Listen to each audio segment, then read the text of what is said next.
Welcome to the Friday edition of Unexpected Points. We have no Thursday night game to review here, so I'm going to dive into taking a step back, look at the NFL power rankings for this season, and also go straight into the best bets for this weekend. Let's get to it.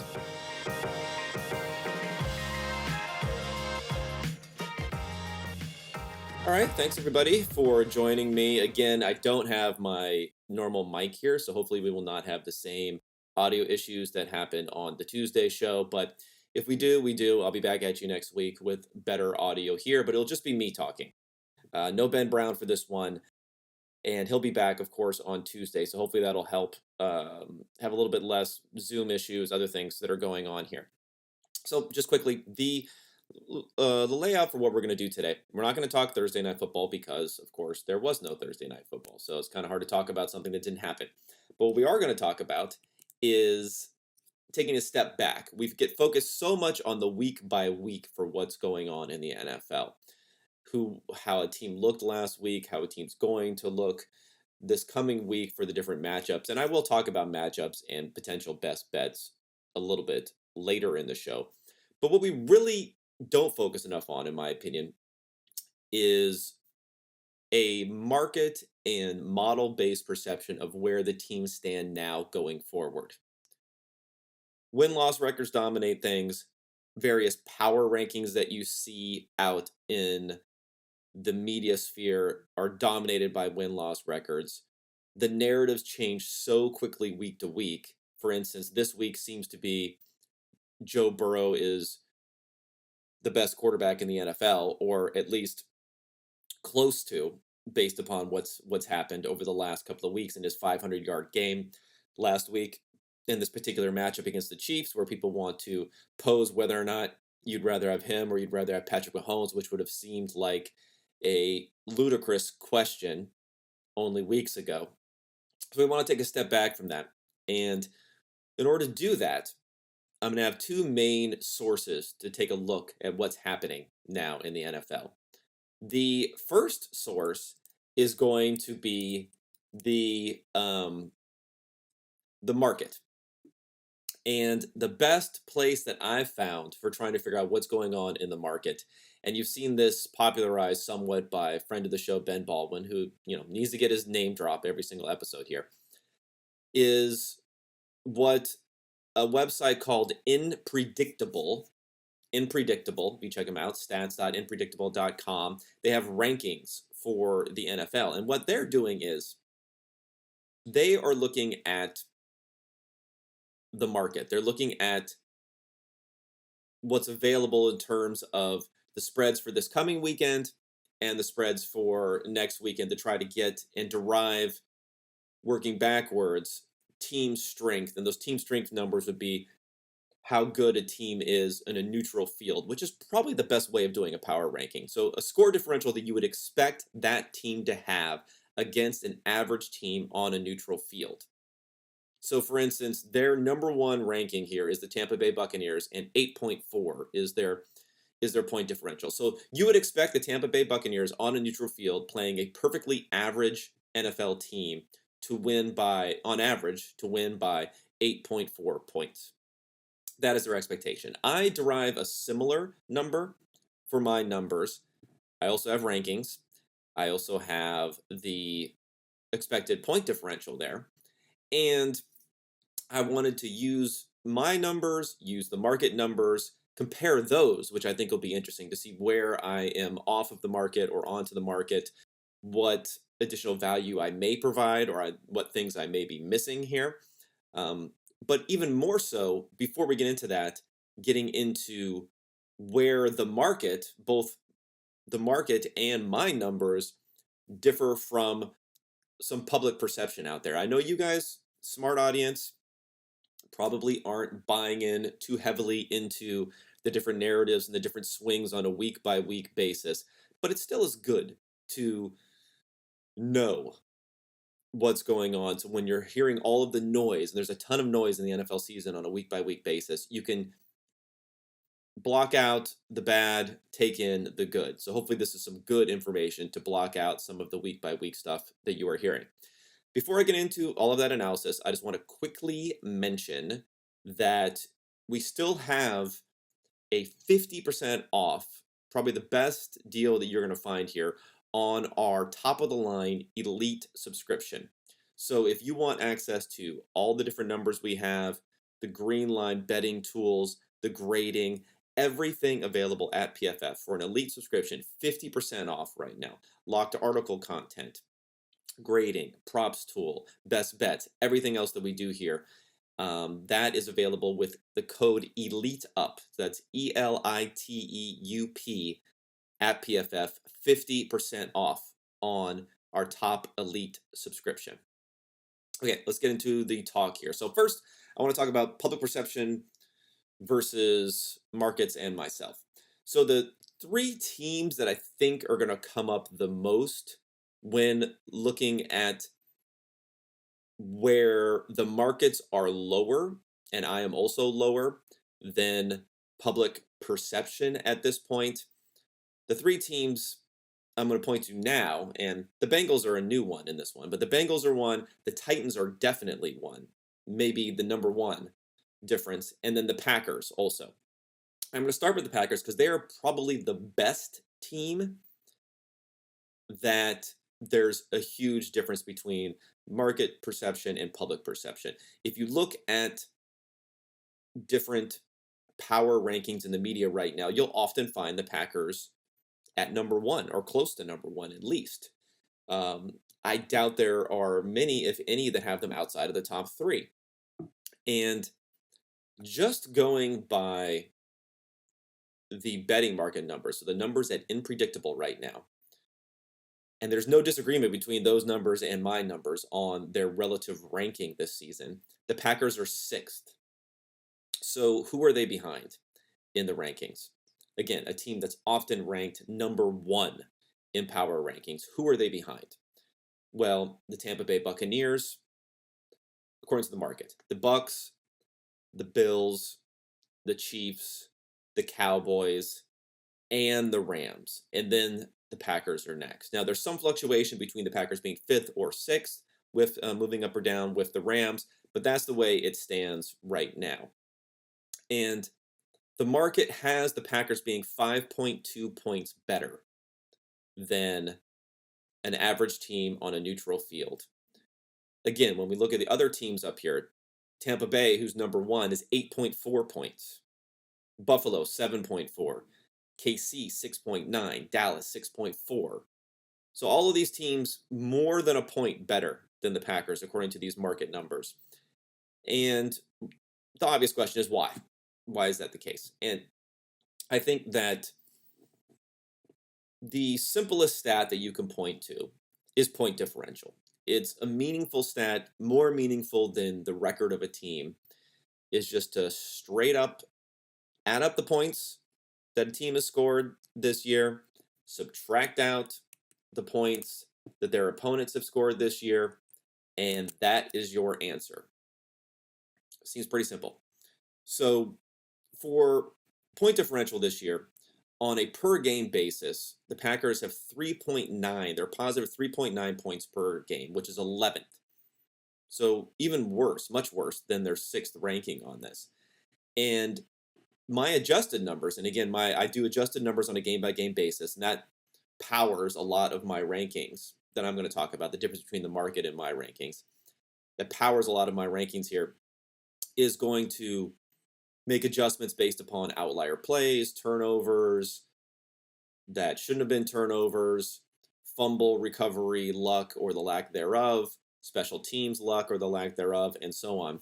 So my number is 2.5 adjusted, so a little bit lower, although 10th this year, because generally with my adjustments, the point differentials shrink a bit to get rid of some of those outlier plays. So they're 10th. So 10th and 11th, yet they're ranked 6th, and again, in many people's minds, they're 1st. So, but by the most predictive, simple statistic, they're not even in the top 10, or barely in the top 10. A lot of people are going to point to this and say, well, let's exclude the Saints. Let's exclude that game because they got blown out 38-3 in week 1. I think that's fair, and I think my numbers also will um, decay older results. So that Saints game in Week 1 is going to be the least important game for my ranking on Green Bay going forward. It's not going to be completely discounted, but it's going to be the least important. So for my number, um, if you look at this, if you don't want to just take point differential, again, simple point differential, you want to exclude that Week 1 game to make things nice and easy.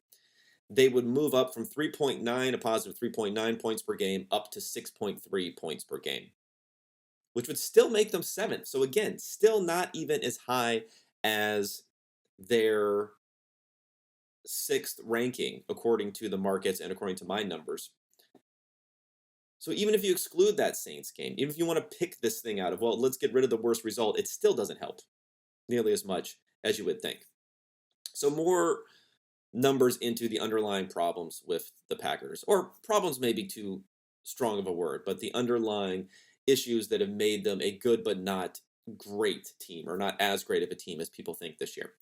So they're 29th in defensive success rate. So the defensive success rate is the percentage of plays where their opponent offense has had positive expected points added on a play. So in other words, a play that is contributing to the point total of the other team. It's like a net positive play versus a net negative play. So they're 29th. So they are the fourth worst team in the NFL. But their defense hasn't been quite as bad because turnovers have been helping them a lot. They have the third highest net turnover gain. So they're not committing many turnovers, not giving away much on offense, and they're taking away a decent amount on defense. Now, some of that is sustainable because Rodgers naturally has a low interception rate. So some of that is going to be sustainable. But it's also been fumbles, too. That's the unsustainable part of it. They have not lost a fumble. The Packers have not lost a fumble since week 8. And they haven't fumbled many times. So that's a positive. But they have fumbled 6 times and they recovered all 6 of them. So even if you assume a simple rate like 50%, that would have been 3 more fumbles. Fumbles are anywhere from a -4 to a negative. Well, actually, they're anywhere I would say from a -2.5 to a -6 or 7 if it's returned for a touchdown. EPA. So by avoiding having a few of those fumbles, we're talking about anywhere from, let's say, 7.5 to 20 EPA that they've saved. So 20 points that they've saved by doing that. And offensively, there's this weird thing going on this season where the Packers are the best offense in the NFL according to their expected points added per play, but they're 6th in success rate. And there can be differences there. You can have an offense that is not turning the ball over, so that helps, right? That helps your success rate. That helps boost your EPA versus success rate. If you have the same success rate but a lot of turnovers, you're going to have a much lower EPA. That's not taking a lot of sacks. Again, that's a very negative play. So not having those negatives.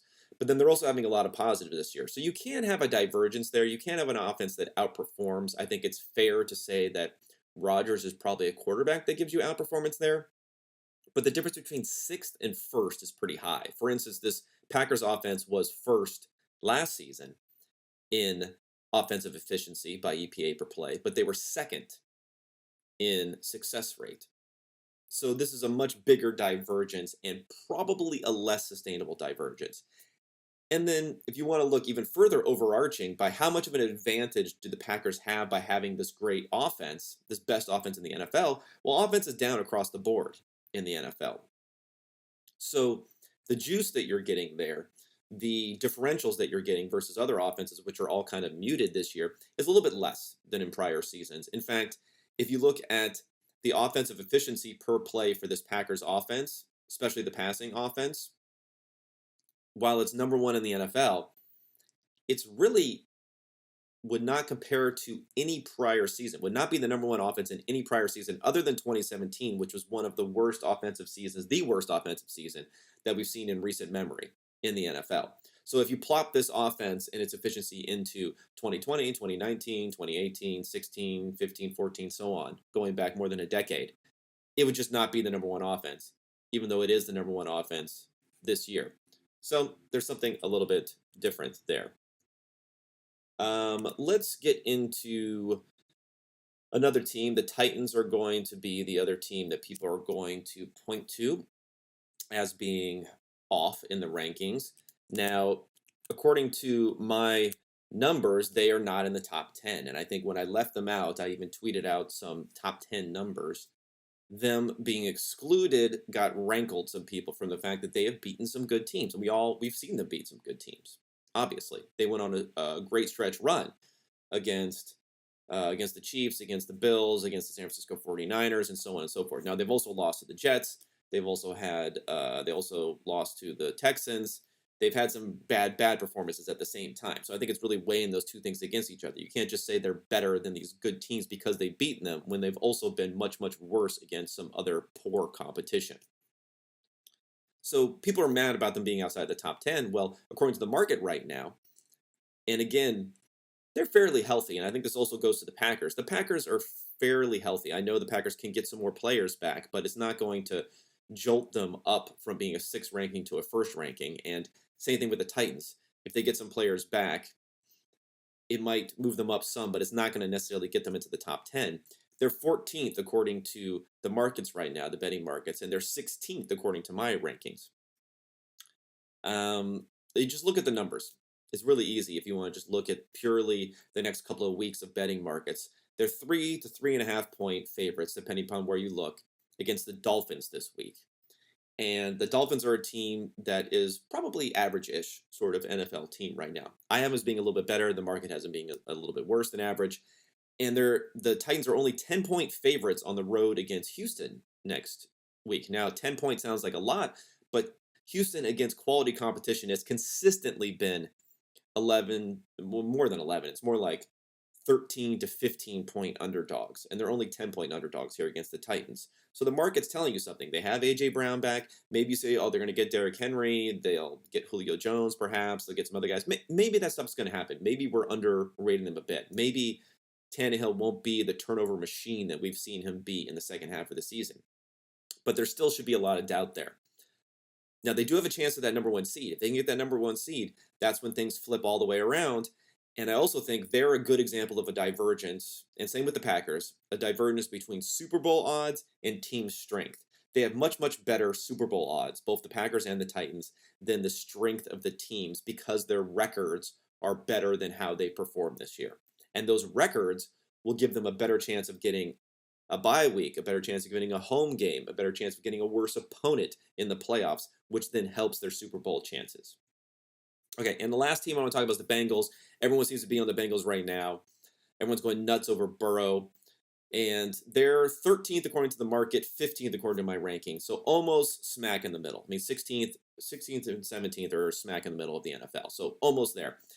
Now, this could be a bit of a prior issue, meaning we have quarterback rankings. I have a quarterback prior that I build into my assumption where I might be a little low on Burrow. Burrow is the number 1 graded quarterback in the NFL this year. And he's been good EPA-wise, but not great.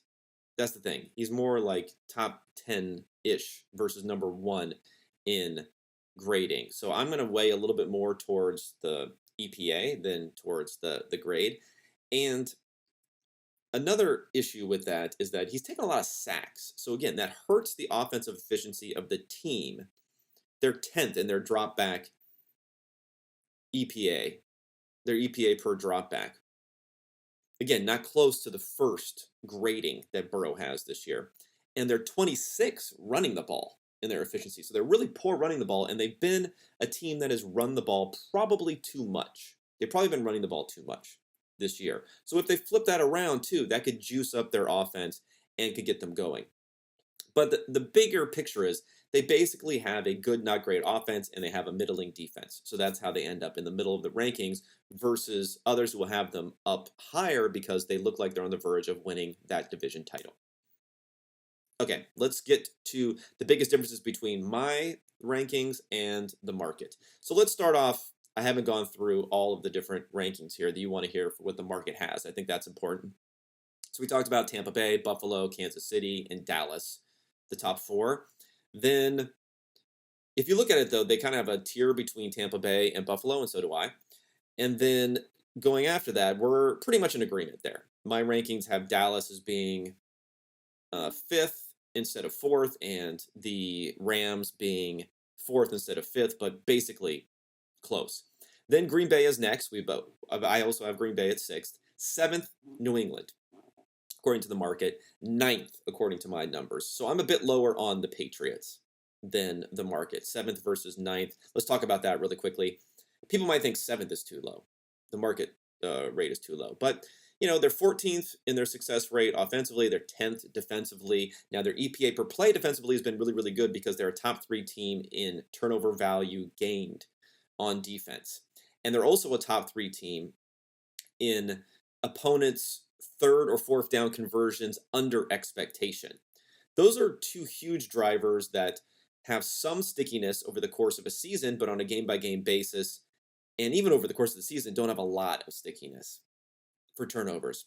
So again, when you're number one of the top teams in gaining advantage on turnovers, and you're one of the top teams in stopping your opponent on third and fourth down, but not stopping them on first and second down, that bend but don't break defense, there may be some sustainability to it, but not at this sort of level that we're seeing from the Patriots. So that's going to bring them down as a team that only has again, 10th rated success rate as far as the defense is concerned, but they're playing much more like a top 3 defense.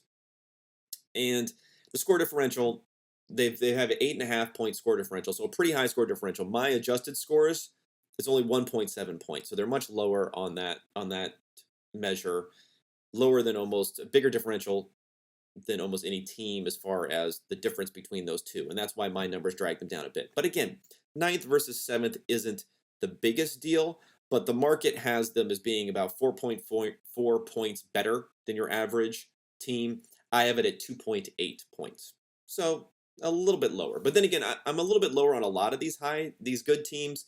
The market seems to be, in my opinion, overpricing the differentials here, but maybe that's because I'm taking a little bit of a longer view than they are over the last couple weeks of the season. All right, let's continue to scroll down for the power rankings here according to the market. The Chargers are 8th. Now, this is just head scratching. I think it may have something to do with the fact that the Colts and the 49ers have quarterback questions for this weekend, and that's built into their betting lines. Those teams, in my opinion, should definitely be better than the Chargers. I'm a little bit surprised the Cardinals aren't better than the Chargers, but they aren't. I mean, other teams, I have the Chargers all the way down at 16th. I think I could be low on that, but this is by far the biggest one that I have them being 8 spots lower than what the market is saying right now. And a couple things here for the Chargers. I think, again, like with Burrow, this might be a little bit of a prior issue with Herbert, where I'm not as high on Herbert as a second-year quarterback, waiting to buy into what he's doing a little bit more. So maybe I should be more forward-looking in that regard. But I'm not going to close the gap, right? I'm not going to close the gap up to 8th right now, where I'm more like, oh, I'm sorry, I'm actually 12th. I said 16th before. I'm actually 12th on them right now. The Chargers also, according to the market numbers, might be benefiting from the fact that they're playing Drew Lock this weekend. And if you look at them, defensively, it's just been really tough. They're actually tied for the best success rate offensively in the NFL. So that's a very strong number for them. But they're 30th in defense success rate against a middling schedule. So, yeah, there's less stability to defense than there is to offense. So maybe you could bump them up a little bit upon that. But putting them as a top 10 team, I think, is a little bit too much for me. Although I can see the case for them being in the 11-12 area a little bit better than what I have them. Okay, so that's going to be a bit higher than what you expect there. The Colts at 9th, the Cardinals at 10th. San Francisco 49ers are 11th, according to this. 49ers are probably higher than at 11th than most people think there, just being right outside the top 10. I have them at 7th. Now, Trey Lance is moving down that market number. I know everyone thinks Jimmy G is trash, but if you look at the betting line this weekend, it has gone from 15 against the Texans. I mean, the worst opponent you can face, almost. It's gone from 15 down to 12.5 or 12, depending upon where you look. So that's the market telling us that that's a downgrade, going from Jimmy G to Trey Lance. I'm sorry, everyone who thinks Trey Lance is going to be fantastic. Maybe he'll be great from a fantasy perspective, but what we know about these guys right now, that's a downgrade. and that's reflected in that 11th number. So I think the market number would actually be San Francisco in the top 10 if they could get there. And the defense has been 8th in their success rate against the 8th toughest schedule of opponents. Remember, they're playing in that NFC West, which I think skews our perceptions on the strength of that defense. The fact that they have to go against, I mean, Russell Wilson's been bad, but, Russell Wilson a couple times, Kyler Murray a couple of times, and the Rams offense a couple of times. Those are hard games. Now, they have pretty easy out-of-schedule games, but the fact that all those teams are performing so well this year offensively gives them a strength of schedule that's 8th toughest this season. So that gives their defense a little bit more credit. They have the 8th best success rate this season on defense against the 8th toughest schedule. That's a solid number for the 49ers. And as we move through the rest of the rankings here, the Eagles are 12th, which is kind of high, but I actually have them at 12 too, so I can't say too much there. Cincinnati 13th. Titans, as I spoke about earlier, 14th. Browns 15th. Minnesota 16th, Baltimore 17th, according to the market. Now, all these things are going on with Lamar Jackson, the defensive injuries. I mean, I have them 11th, but that number's probably too high because I'm not accounting for the non-quarterback injuries quite enough there. So Baltimore is a fringe-ish sort of playoff team. Maybe they shouldn't be a playoff team this year. Denver 18th, which some people may not suspect, and the Dolphins 19th, according to the market. I have them all the way up at 13th. I'm not necessarily buying in on Tua big time here, but I think they're executing a good offense. I think they had the hardest schedule in the NFL where they started really poorly, and then they've had a super easy schedule against the named quarterbacks that we've seen, like Ian Book and Joe Flacco and Dust Cam Newton and everyone else that they've faced to get back into it. So this will be a good test for them going forward as to what they can do now in these next couple of weeks, against the Titans in particular this week, a team that I am low on versus the market. It'll be interesting to see what they can do these next couple of weeks. If they win out, they get in, but they have a tougher schedule here. The Saints are 20th, 14th according to my numbers, so I still am higher on the Saints. Number 1 defense in the NFL by my numbers. Seattle 21st. Man, they've really fallen. The Raiders 22nd, and then it goes Washington, Pittsburgh, and then the Bears and Falcons. Now Falcons I even have a little bit lower, and then the Carolina Panthers, and then the 4 worst team in the 4 worst teams in the NFL. I'm sorry, the 5 worst teams in the NFL by both rating systems: Jets, Lions, Giants, and then both systems have Jacksonville and Houston being the worst. So Jacksonville, tough. It's been a really tough sledding for them so far this year, and that'll give you a perception of what's going on in the market this year. But I would say look out for the Dolphins, according to my numbers. Look out for the 49ers if they can get in. And then maybe continue to fade the Patriots a little bit and fade the Titans a little bit if people start to get high on them going into the postseason. Okay, before we get to the best bets of the week, let's talk DraftKings. The NFL season is winding down. The playoffs will be here before you know it. And DraftKings Sportsbook, the official sports betting partner of the NFL, offers getting even more amazing. New customers can bet just $5 on any NFL team to win their game, and if they do, they win $200 in free bets. Don't miss out on this action. If the sportsbook isn't available in your state, you can still be part of the NFL action. Everyone can play for huge cash prizes with DraftKings Daily Fantasy Football Contest. DraftKings is giving all new customers a free shot at millions of dollars in total prizes with their first deposit. Download the DraftKings Sportsbook app now. Use promo code PFF. Bet just $5 on any NFL team and win $200 in free bets if they're victorious. That's promo code PFF this week at DraftKings Sportsbook, an official sports betting partner of the NFL. Must be 21 or older, New Jersey, Indiana, or Pennsylvania only. New customers only. Minimum $5 deposit and $1 wagered. 1 per customer. Restrictions apply. See DraftKings.com/sportsbook for details. Gambling problem? Call 1-800-GAMBLER. And last ad here, Western and Southern want a chance to win the ultimate game day feast. Whether it's football success or financial savvy, winning starts with asking us questions. Would you like to know what it's like behind the scenes with Al on Sunday Night Football? How about a need to know for your financial future? Western and Southern is teaming up with PFF's very own Chris Collinsworth to share insights that can help put you ahead on both your fantasy and financial scoreboards. Every submission earns you a chance to win the ultimate feast to celebrate football's favorite Sunday. We'll cover your catering up to $2,500.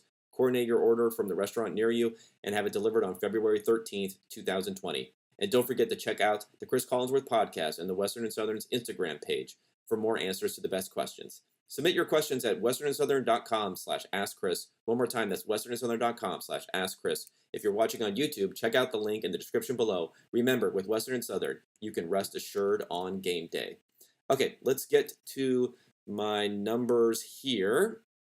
Okay, I made some adjustments here, but there's a lot of shit going on in the NFL right now with what's happening here. Who's in, who's out, who may be playing, who may not be playing. So I'm going to keep all of that in mind when I look at this. So the last thing that I heard, and this is being taped on Friday morning, is that Garoppolo has a chance to play it, although it sounded like Trey Lance is going to be the starter. So we have to adjust for that. But as of now, the biggest edge that I have on a game is the San Francisco 49ers, if you can get them at 12 in particular, minus 12, against the Houston Texans. Again, San Francisco is a top 7 team for me. The Texans are still the worst team in the NFL, according to my numbers. I know Davis Mills balled out last week, and, RIP to the Chargers defense because of that, but I don't know if that really means it'll happen again. He's probably good for a couple of big turnovers this week. Even if Lance plays, I still think it's pretty solid, although he's only partially built into my numbers. I did lower it somewhat for Lance, but not enough potentially, so that's something to think about. But I'm going to make that a best bet there, San Francisco minus 12.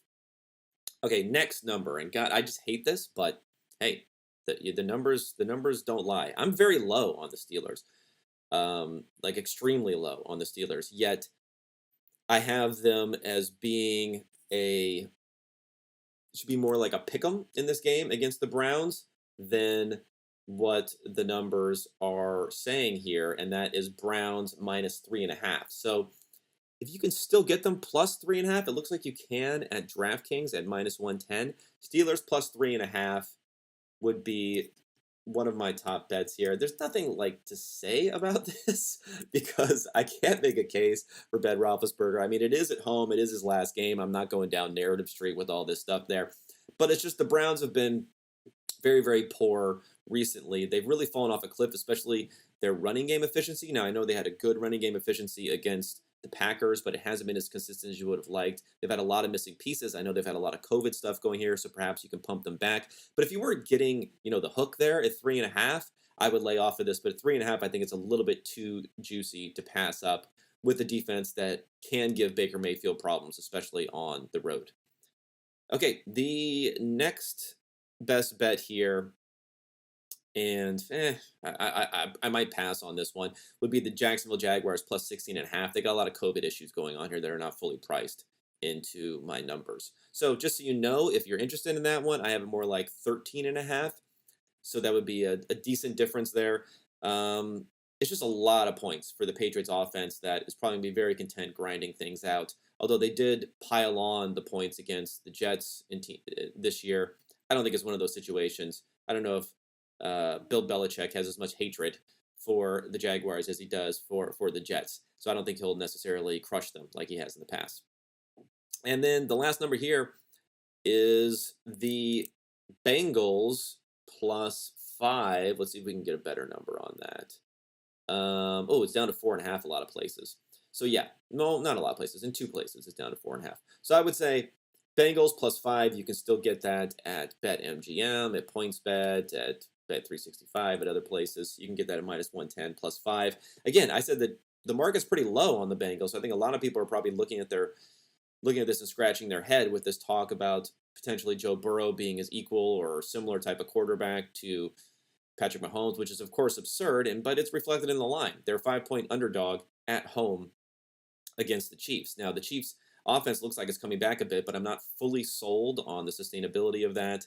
And the Chiefs' defense also playing like the best defense in the NFL recently. I think there's a chance for that to go down, especially if they blitz a lot. Burrow has been excellent against the blitz. So that's one play that they can hopefully go forward. And I think you're also hoping that they're going to continue to pass it over expectation as they did in the last game, where they haven't in prior games. Again, with a running offense that's been bottom 10 running offense, they've been running it way, way too much. So you're going to hope for that to continue in this game. Okay, that rounds it out for all of my best plays for the weekend.